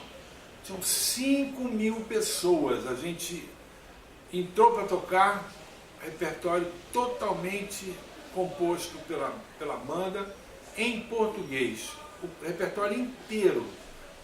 No final do show tinham 500 pessoas, de 5.000 ficaram só 500. Foi um maior fracasso, quer dizer, ninguém conhecia música nenhuma, ninguém sabia de nada. O que aconteceu? A gente foi reformulando, junto com o empresário que já estava querendo desistir da gente e tudo, a gente começou a mesclar as nossas músicas com as músicas que o povo já adorava ouvir a gente tocar, que era Rolling Stones, Beatles, Hendrix, Cream, Humble Pie, Free, esse povo todo. Então o que aconteceu? A gente voltou a conquistar esse povo todo. Não, a gente chegou a ganhar um prêmio ainda com a Bolha, com essa formação, Arnaldo Brandão, Gustavo Schroeter, que depois foi da Cor do Som, Pedrinho Lima e eu. A gente ganhou o prêmio de melhor banda no Festival Internacional da Canção, a parte nacional, claro, com a música 18h30 de Geraldo Carneiro e Eduardo Souto Neto. A gente ganhou o prêmio de melhor banda do festival. A gente nem sabia, a música tinha sido desclassificada, a gente nem ia na final. Aí ligaram pra gente, não, vocês têm que ir na final, tem que ir na final. Quando chegamos lá, melhor prêmio pra banda. Pô, ninguém entendeu nada, né? Mas foi ótimo pela nossa apresentação, que foi muito legal. Comecei a trabalhar com música muito cedo. Com 13 anos de idade, eu entrei numa banda e aos 16, era uma banda que era do mesmo empresário da Bolha. Tinha um empresário no Rio de Janeiro que tinha essas bandas, inclusive Módulo 1000, mais outros que você já citou aí. Era o cara que mais fazia show, né? E aí essa banda, eu tinha uns 15, 16 anos, a gente foi fazer um show em Niterói, e com outros artistas juntos, e estava lá o pessoal do Fever, Renato Sorbuqueps e tal. E os dois eram, tanto dois componentes dos Fever eram produtores e diretores de gravadora, e do Renato Sorbuqueps também a mesma coisa. Nesse dia os caras me chamaram para falar, vai no estúdio segunda-feira, eu quero que você grave lá e tal. Eu entrei num estúdio grande, que foi o estúdio da Yamai, com 16 anos de idade, por aí, nunca mais saí. Bom, falando sobre o Módulo 1000, a história do Módulo 1000. O Módulo 1000, podemos imaginar que ele é uma metamorfose, a última parte de um processo desenvolvido ao longo dos anos, né? Um processo que se iniciou nos meados dos anos 60, com outros nomes, né? Nós tivemos algumas bandas embrionárias, e as bandas, como todo mundo sabe, né? Sai um, entra outro, passa por mudanças, mas existe sempre um núcleo que vai desenvolvendo aquilo. Então, naquela época, todo mundo garotão, nós éramos inicialmente os Ken, depois fomos os Brazilian Monkeys, depois nós fomos Sindicato do Crime, posteriormente nós fomos Código 20, aí houve a última metamorfose, né, que propiciou a criação do Módulo 1000, coincidentemente no final dos anos 60, né, mais especificamente em 69 nós saímos do Rio e viemos para São Paulo para cumprir uma série de contratos. Aqui tínhamos uma casa de som que nós tocávamos, morávamos lá também, do lado do obelisco do Ibirapuera, no 23 de maio, uma casa chamada Catraca. Então nós tocávamos à noite e tal, e morávamos lá de dia no andar superior. Então ali comparecia muita gente, lá, Joana Afonso sempre ia lá, o Beto Ruschel ia lá, o Leni foi lá uma vez também fazer um som conosco. Era uma casa badalada, muito legal. E além desse local, em outras datas, nós também tocávamos no Círculo Militar, né, com bandas tradicionais de São Paulo, bandas excelentes, né, como o Som Beat, que eu achei assim a banda mais interessante mesmo de todas com quem eu toquei, que eu vi, me impressionou muito. Tocávamos lá também com Vaz 69, Folhas, várias bandas, né, os Bruxos. Nós tínhamos esses clubes, sem ser o Círculo Militar, que era o Olimpo, né, das bandas. Quem tocasse no Círculo Militar tinha uma credencial muito boa para conseguir outros contratos, né? Realmente é um local maravilhoso, né? E nós tínhamos o circuito também de litoral. Essas mesmas bandas também tocavam lá em Santos, em São Vicente, em Praia Grande. E Praia Grande era o clube realmente que enchia mais, era o clube do Siri, lá em Praia Grande, né? Aquilo ali lotava tanto que não tinha mais como entrar ninguém, as pessoas ficavam do lado de fora, na praia, só para escutar o som. Então eu lembro que para poder fazer esse pessoal curtir um som, deixar de ir para lá para querer dançar e tal, mas não, vamos também curtir um som, o Ademir, que era um DJ, discotecário conhecido aqui no Rio na época do Big Boy, eram os dois, Ademir do Lebator, tem até disco que ele lançou com a seleção dele. O Ademir era muito ligado ao Módulo 1000 também. Ele foi até o produtor do disco do Módulo 1000, Não Fale com Paredes. Então, num show desses num clube da Zona Norte, para acalmar a galera, para fazer a galera ouvir e curtir o som do Módulo 1000, o que eles fizeram? O que ele fez no Ademir? O Ademir pegou o microfone e falou: pessoal, o som do Módulo 1000 é a melhor maneira de curtir o som do Módulo 1000. O som deles vem pelo chão, Então a melhor maneira é vocês ficarem sentados para curtir esse som do Módulo 1000. Então aí ele conseguiu fazer com que a plateia, entendeu, ficasse toda sentada curtindo aquele som da banda ali. Porque era aquele som difícil de você, não era um som fácil, radiofônico, FM, para você ficar dançando. Era um som para o cara curtir mesmo, aquela coisa de psicodelia pesada, você curtir mesmo. Então, quer dizer, foi uma época de florescimento de várias bandas, assim, cada uma com seu estilo, porque aí ninguém queria ficar copiando uma banda lá de fora, por exemplo, queria ter a sua identidade própria. Módulo 1000 seguindo esse caminho, a Bolha, né, seguindo o caminho dela é bem diferente. Se você ouve um disco da Bolha, um disco do Módulo 1000, o disco dos Lobos, que é excelente banda de Niterói, né, que gravou um discaço chamado Mirage em 71, que tem as influências até dali de tropicalismo mutante, com Beatles, com Charleston, uma coisa lá de fora, mas também o tempero deles, da galera de Niterói. Então fizeram um disco assim que eu acho excepcional. Então, no estilo deles, tinha o Karma, né, o Terço, por exemplo, né, o Terço também estava ali. O Terço misturava um pouco de MPB, né, cantava músicas do Luiz Carlos Sá, misturava um pouco de MPB naquele início do Terço. Sempre teve esse lado. Até depois eles caíam ali no rock rural, misturava com progressivo também. Então você vê que as bandas, tinham bandas muito distintas, essas bandas formadas. Lá aqui no Rio, estou citando o exemplo dessas bandas. E o Soma, que era uma super banda, que é formada pelo Bruce Henry também, né? Tinha o Alírio na bateria, o Jaime Shields na guitarra, era uma banda excepcional. E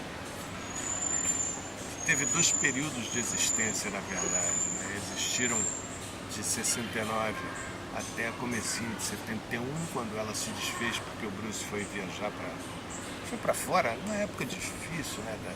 Da ditadura, Caetano e Gil fora, Chico Buarque fora, Edu Lobo, sei lá mais quem, todo mundo saindo do Brasil, porque a situação estava meio sem oxigênio, né? Difícil de respirar. Então, ele também foi para lá, foi acabar tocando com o Gilberto Gil, né? O Bruce Henry, né? Até quando o Gil voltou em 72, ele tá lá tocando baixo no Expresso dos 22, naquele disco. E aí depois refez o Soma de novo.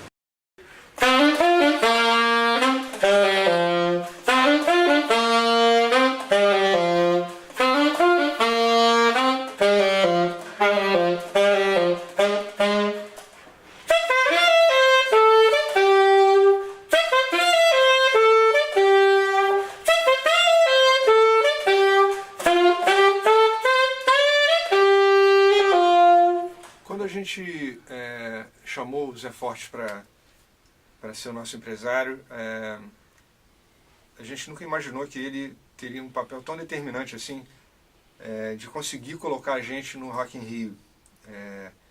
Ele contou um pouco com os canais da gravadora que a gente tinha, né, da EMI, da Odeon, mas na verdade foi uma estratégia dele de chegar até o pessoal da organização do Rock in Rio, que estava fechando o elenco todo do festival, e naquela época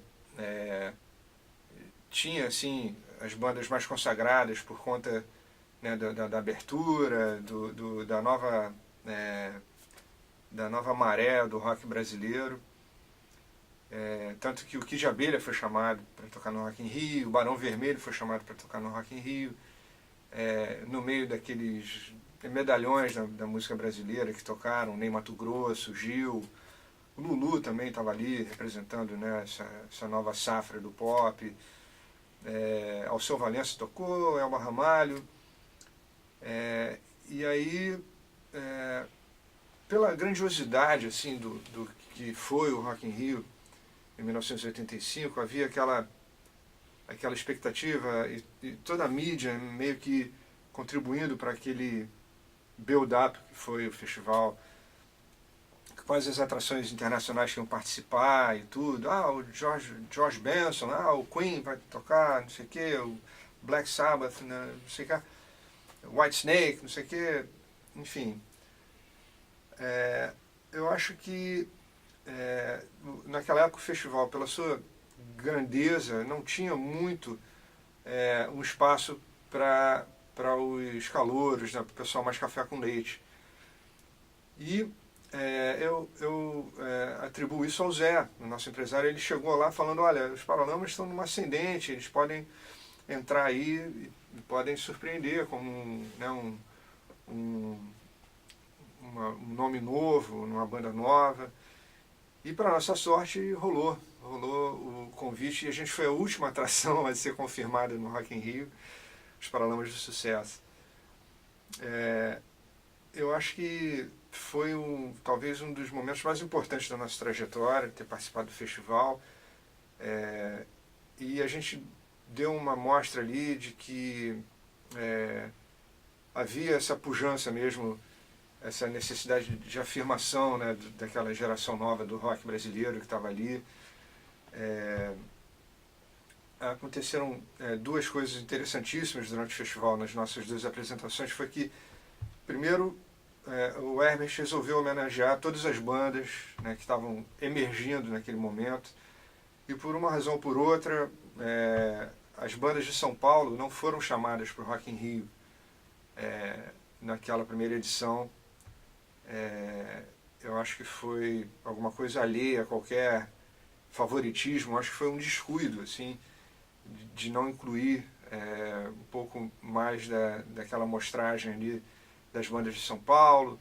Enfim, o Raul Seixas também não tocou no Rock in Rio, enfim, eu não sei, acho que foi um negócio assim meio aleatório, talvez, né? Ou tentaram e não conseguiram, enfim.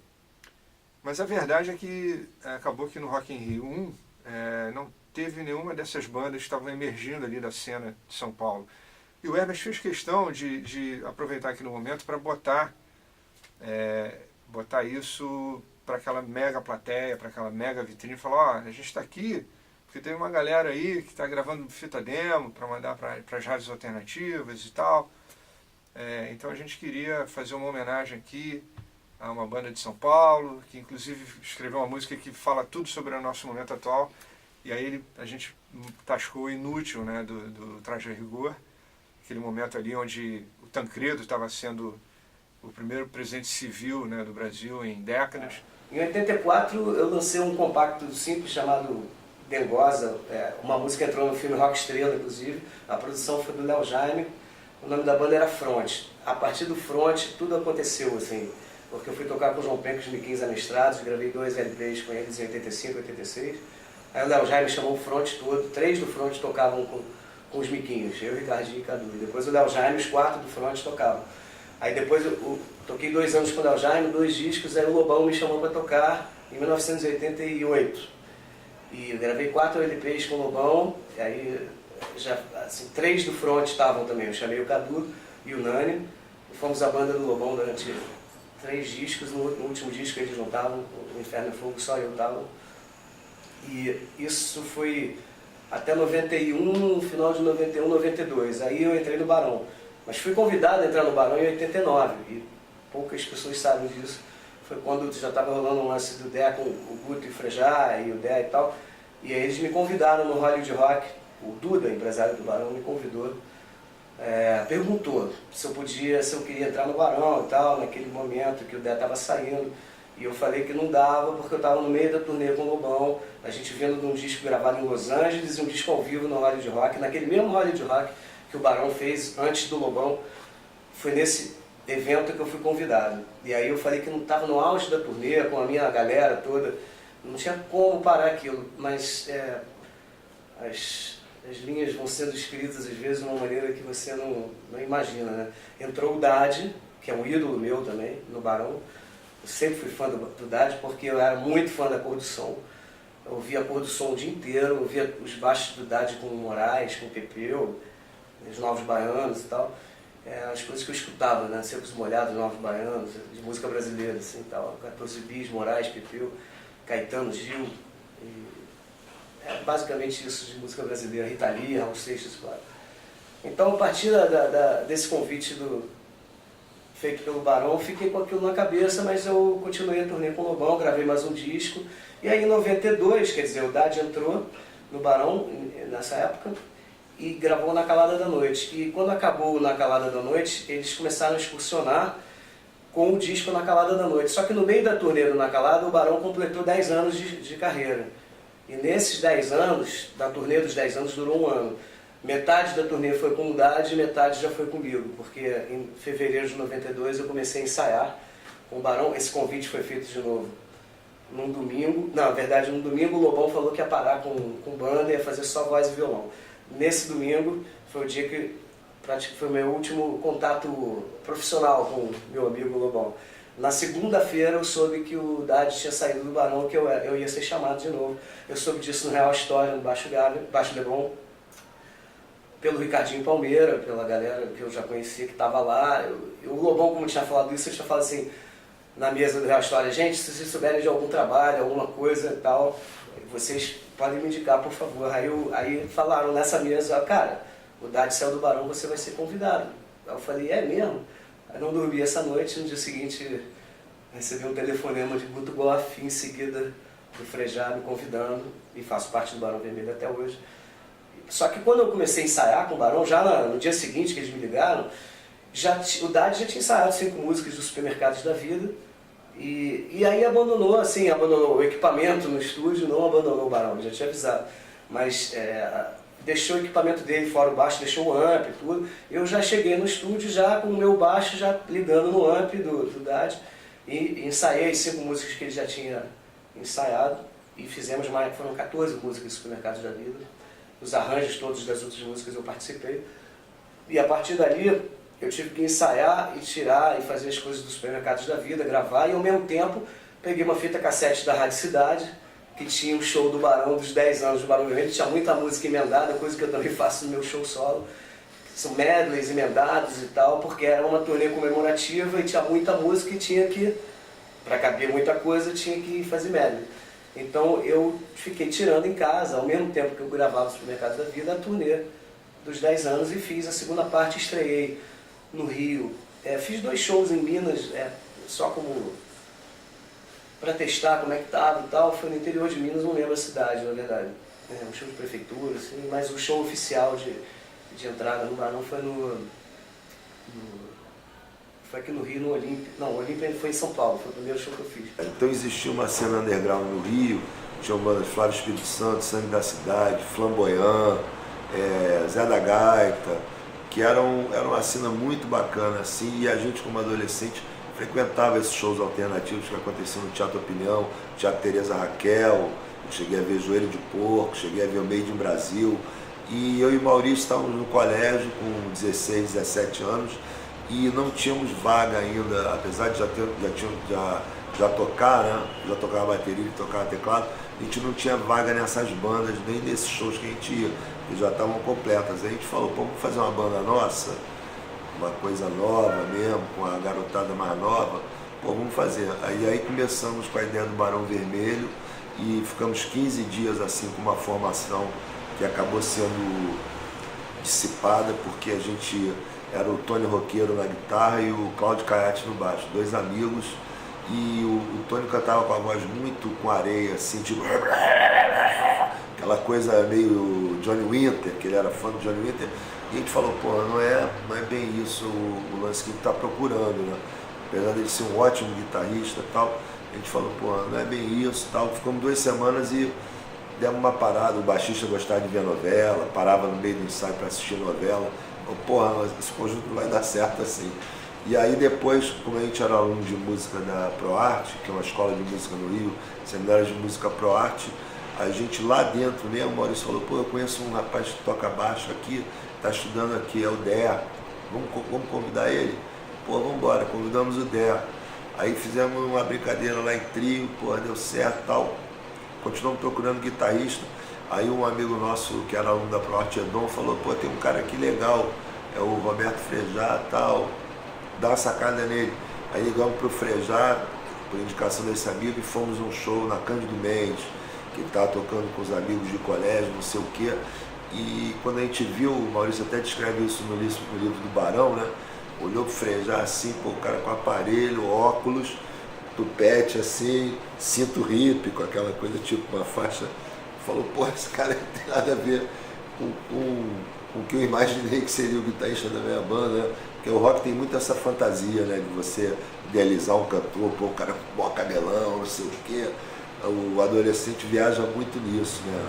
Na aparelhagem, né? Esse cara tem uma bateria bonita, esse amplificador é grande, essas coisas de criança assim, mas que estão no universo do rock, né?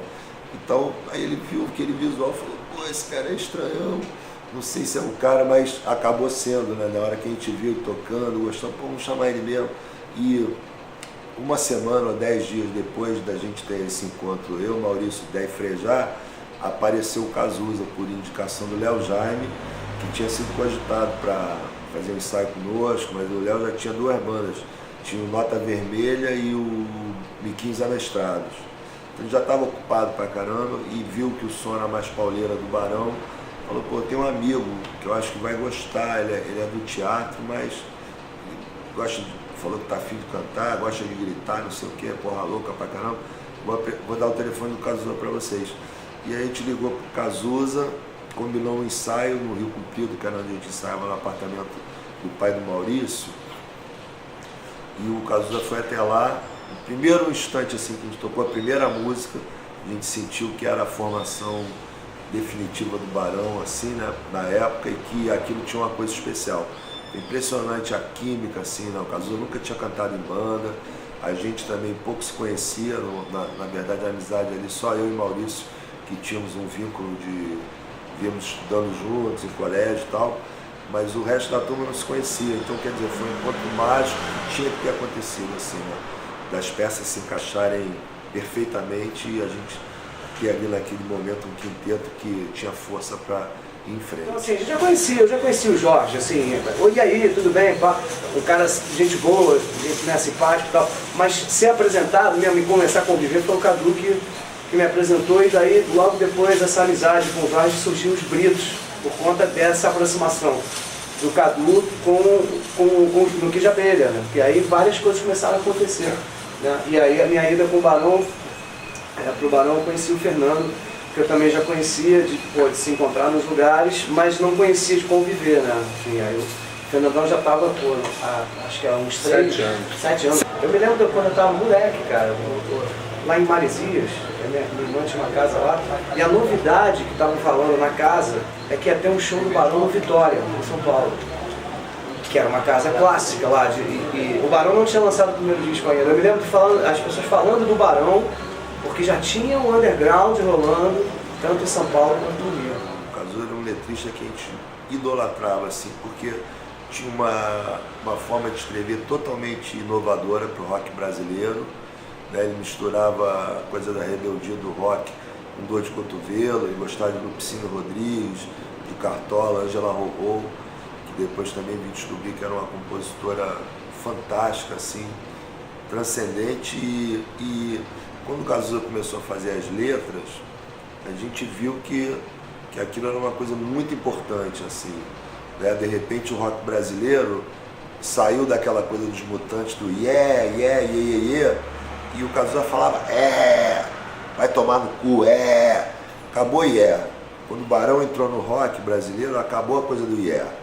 Não tinha mais yeah, yeah, yeah dos Beatles, era em português, com acento. E isso é uma coisa para mim revolucionária, porque a própria geração anterior, toda a década de 70, 60, sempre fez essa reverência ao yeah do rock americano, em inglês. E o Barão rompeu com isso, né? O Barão botou a dor de cotovelo no rock. Nós tínhamos uma coisa ligada ao blues, ao Jimi Hendrix, a Janis Joplin, que nenhuma banda de rock brasileiro aqui assumia, pelo menos da nossa geração. Isso a gente veio descobrir depois, com a chegada de outras bandas dos anos 90, que era uma banda mais branquela, ligada ao punk rock, né? E o Barão já era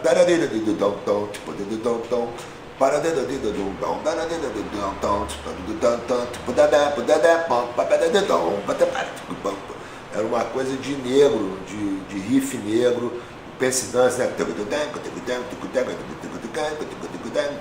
Era um riff negroide, uma coisa que tinha punch também de coisa punk na atitude, mas a musicalidade dos músicos era ligada ao blues e ao rock mais swingado mesmo.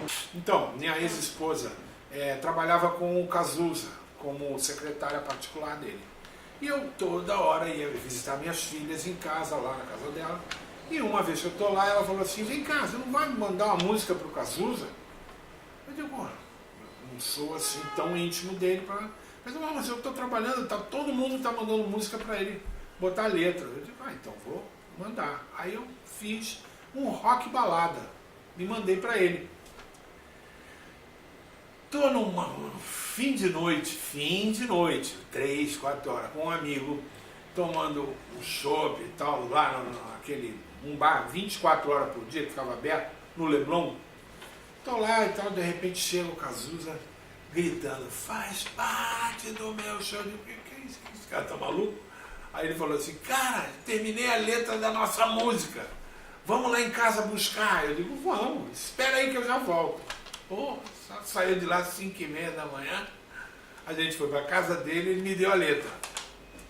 Só que no que eu estava ouvindo a fita cassete e lendo a letra, faltava o refrão. Ele não escreveu pro refrão.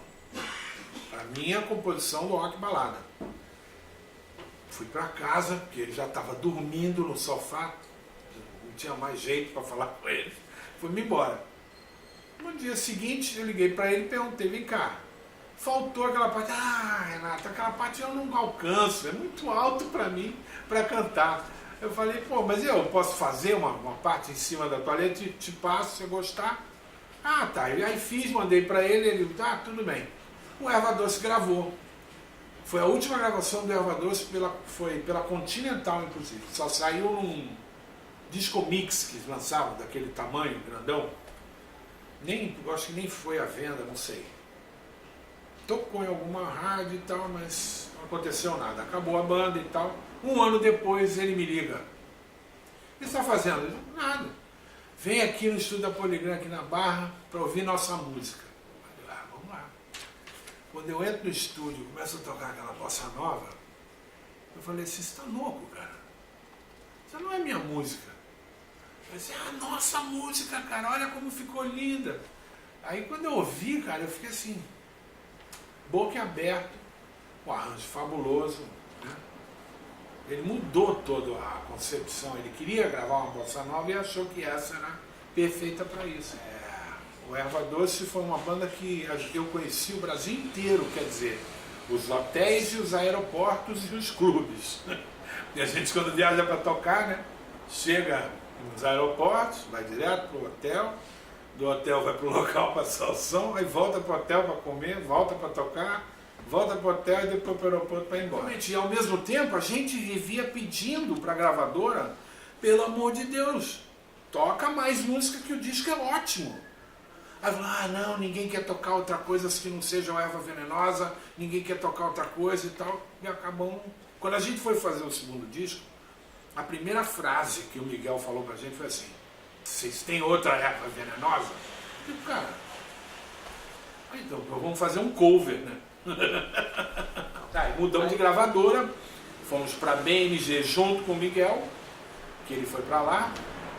E aí primeiro regravamos o Pica-Pau, que foi um sucesso que não saiu em disco nenhum, saiu no disco do Bozo, também aquelas coletâneas que o Miguel arrumava.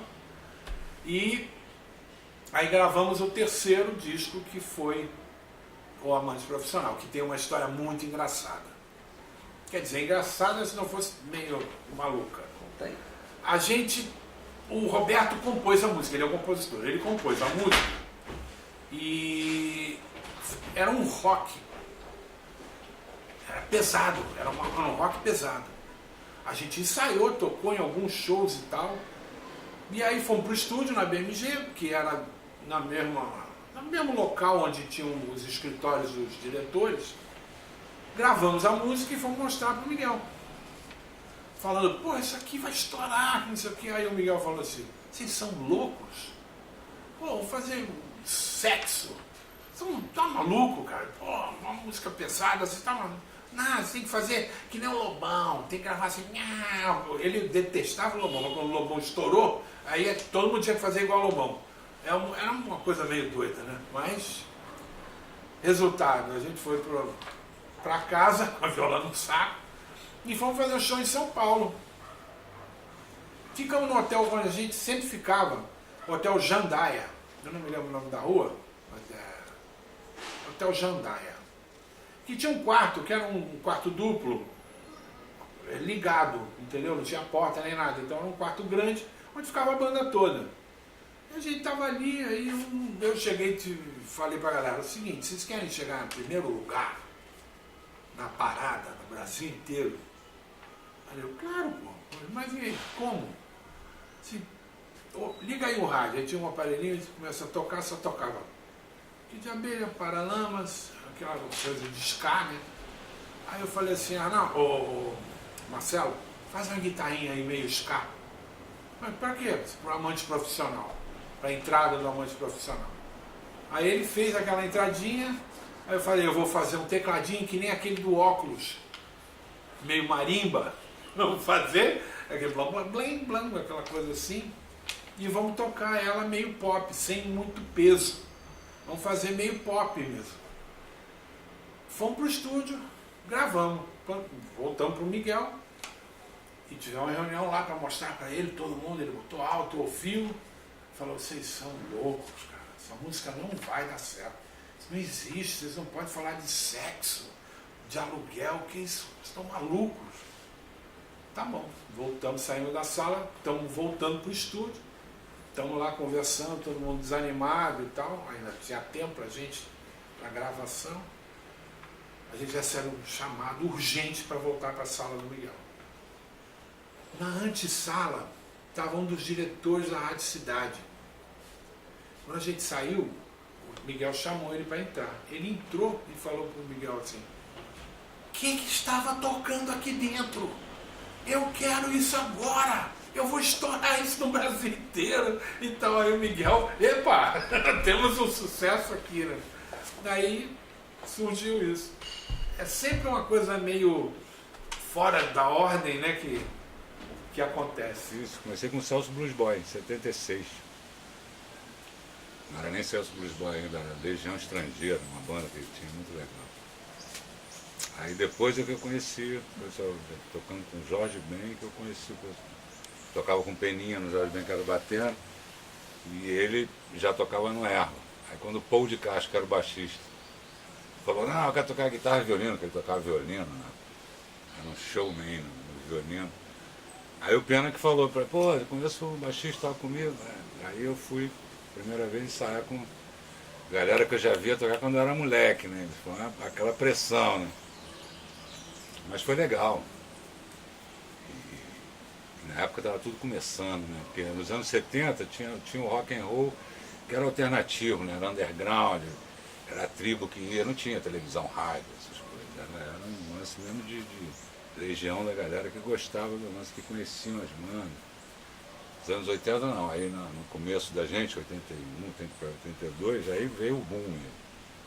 O rock, pop rock, ficou mesmo em cena, aí tinha rádio para tocar.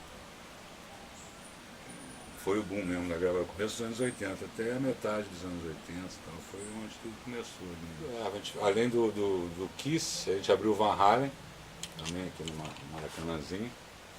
Foi, né, o showstop de linha da época, né, 83, foi uma rádio, foi 84. Fizemos grandes shows no Brasil, naquela época. Aí veio a galera junto, né, Barão, Blitz, veio todo mundo junto. Movimentou o cenário naquela época. E foi o respaldo de toda a galera que veio depois, né? Eu não sei, no final dos anos 90, 2000, que aí foi mesmo a derrocada assim, do mercado, né, de tudo, já não tinha mais aquela facilidade que você tinha de colocar uma banda no cenário, como era nos anos 80. O Serguei nada mais, nada menos é do que o primeiro roqueiro, né? Realmente o primeiro roqueiro do Brasil. Ele é um dos que trazem, né, o cenário do rock para cá, para o Brasil e principalmente para o Rio de Janeiro. E começa a difundir entre os artistas, quer dizer, pouco a pouco os artistas brasileiros e principalmente cariocas vão tomando ciência do rock and roll, porque o Serguei traz lá de fora essas informações e não só traz lá de fora e começa a divulgar. Ele é um dos primeiros a incentivarem o desenvolvimento do rock and roll no Brasil. Muita gente não sabe, algumas pessoas não sabem disso, né? Que ele é o precursor do rock and roll aqui no Brasil. Ele é um incentivador do rock and roll aqui no Brasil. Muita gente não sabe disso. Eu sempre me interessei assim por tecnologia, por eletrônica, não que eu saiba consertar um equipamento. E isso foi meio reforçado com a minha entrada nos Mutantes, porque tinha aquela ligação com eletrônica, de criar coisas próprias. E eu sempre gostei do estúdio, sempre gostei de registrar as coisas. Depois que eu parei de tocar com os Mutantes, eu comecei a trabalhar mudei aqui para o Rio, comecei a trabalhar como músico freelancer. E aí gravava no estúdio da Polygram. Na época a Polygram tinha feito, acho que talvez o melhor estúdio aqui, os caras tinham usado uma tecnologia mais mais atual que tinha naquele momento. O estúdio era todo construído em cima de sapatas, de borracha, para não vibrar, uma coisa assim de primeiro mundo mesmo. E eu comecei a gravar muito lá. E quando acabava a gravação, eu sempre dava um jeito de permanecer no estúdio, assim, de ver como é que era, como é que iam ser feitos os overdubs, tudo. Então acho que vem daí esse meu interesse por produzir. Eu diria até que tem um lado, eu gostava muito de ensaiar, porque era nos ensaios que a gente arquitetava as músicas, que a gente arranjava, que dava formato a elas, fazia experimentações. E eu sempre gostei desse lado assim do bastidor da música, sabe? Desse laboratório que rola. Isso tem tudo a ver com produção. Então, para mim foi uma transição assim bastante fácil, e também eu nunca deixei de tocar. Eu me lembro até que uma pessoa que trabalhava na gravadora, na época que era o diretor artístico, falou para mim: pô, Liminha, você tem que parar de tocar. Eu, pô, parar de tocar por quê? Tocar para mim é a melhor ferramenta que eu tenho, né? Como eu expresso as minhas ideias, como eu passo minhas ideias às vezes para um músico. O melhor jeito de você falar de música é não em palavras, mas você pegar um instrumento e mostrar, né, como pode ser feito. E graças a Deus eu não dei ouvido a essa pessoa e segui tocando e produzindo. O que aconteceu, eu fui trabalhar na Warner como assistente. E eu não tinha um passado, não tinha um histórico dentro da indústria fonográfica, a não ser os discos que eu havia gravado com os Mutantes, né? Eu, fazendo um parênteses, entrei no Divina Comédia, aí depois gravei o Jardim Elétrico, aí gravamos na França o Technicolor, que só foi lançado anos depois, aí gravei Mutantes e Seus Comentos no País dos Bauretes, o disco solo da Rita, que na verdade são os Mutantes tocando, depois gravei o A e o Z, acho que é isso. E voltando às Frenéticas, eu estava trabalhando como assistente na Warner, então as Frenéticas começaram cantando no Dancing Days, que era uma discoteca. No meio da noite, assim, elas eram garçonetes e no meio da noite subiam no palco e cantavam, sei lá, 3, 4 músicas, faziam um show. E aí isso chegou nos ouvidos da gravadora e me incumbiram de encontrar as Frenéticas, de ver como é que era. Eu vi, gostei. Eu até brinco, falo que eu assinei o contrato na praia, no Arpoador, porque eu fui conversar com a Lidoca na praia. E aí para mim foi muito... O que acontecia é que na gravadora tinham outros 2 produtores que já tinham um histórico na indústria fonográfica, então ninguém estava botando muita fé, assim, não, meu nome eu não quero vinculado a isso. E aí, dá para o Liminha fazer, que ele faz lá, pá. E para mim foi muito legal, porque eu pude aplicar todo o meu know-how de rock que eu tinha, né? Toda a minha vontade de fazer música, de tirar som. Então foi muito legal, assim. Eu me lembro que teve uma música Perigosa, que era da Rita Lee, que era bem rock, mesmo que eu deitei e rolei naquilo. E acontece que o disco foi o primeiro disco de ouro da Warner. Saiu na frente de todo mundo. Existiam outros artistas contratados que não conseguiram chegar a disco de ouro. As Frenéticas, sim. Aí o André Midani, que era o presidente na época, falou: opa, peraí, esse garoto aqui não vai mais ser assistente não, ele vai ser produtor. Daí eu gravei várias coisas, gravei a banda Black Rio, que por sinal não tem o crédito de produção por uma questão de política da gravadora. Tinha uma equipe de som na época que chamava Soul Grand Prix, uma coisa assim. Eles tinham que dar, a assinatura tinha que ser dos caras, mas quem gravou o disco todo fui eu. Carlos da Fé também, que era um cara que fazia um soul assim meio brasileiro. Enfim, aí eu peguei um ritmo de produção forte. Contratei o Lulu Santos, que foi um atestado assim, de que realmente o Lulu é um cara valioso para a música brasileira, tanto é que ele está aí até hoje, né, fazendo sucesso. Eu consegui detectar o talento dele, assim. Ele já tinha, acho que, feito um disco com a Poligrama, coisa assim, chamava Luiz Maurício aí. Enfim, eu já conhecia também o Lulu da época dos Mutantes, que sempre que a gente vinha aqui para o Rio fazer televisão, ele estava sempre junto com a gente, sempre esperando, ficava no camarim com a gente, enfim. Já vinha daí essa amizade.